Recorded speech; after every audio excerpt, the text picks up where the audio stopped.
Hi, everybody. So, I'm going to do some videos to go along with the additional practice to help you get ready for the midterm.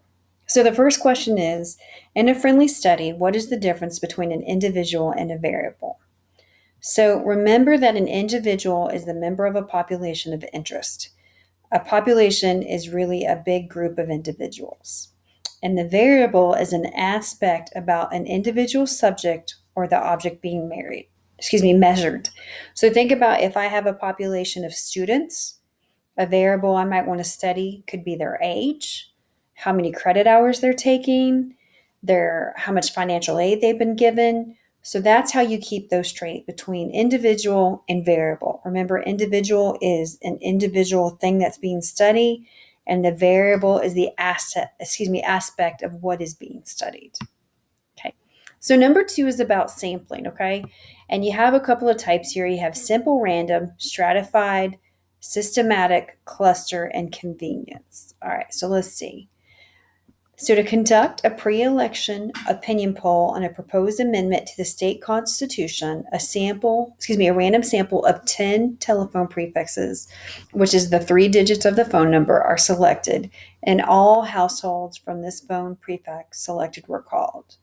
Okay, so what they did is out of all the 10, of all the telephone prefixes, they picked 10. And of those 10, they sampled everybody. So that's a cluster because they made groups and then they took all of the members of certain groups.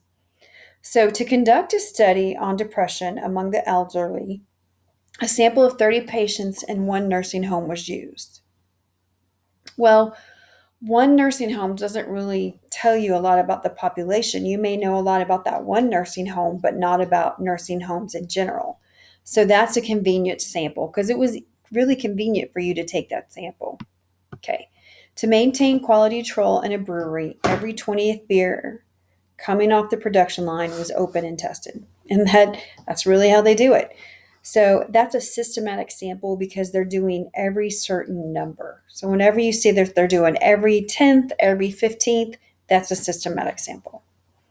Subscribers to a new smartphone app that streams songs are assigned numbers. Then a sample of 30 subscribers was selected using a random number table. The subscribers in the sample were invited to rate the process for selecting the songs in a playlist. That's a simple random sample. It's because everybody had the same chance of being selected for the survey.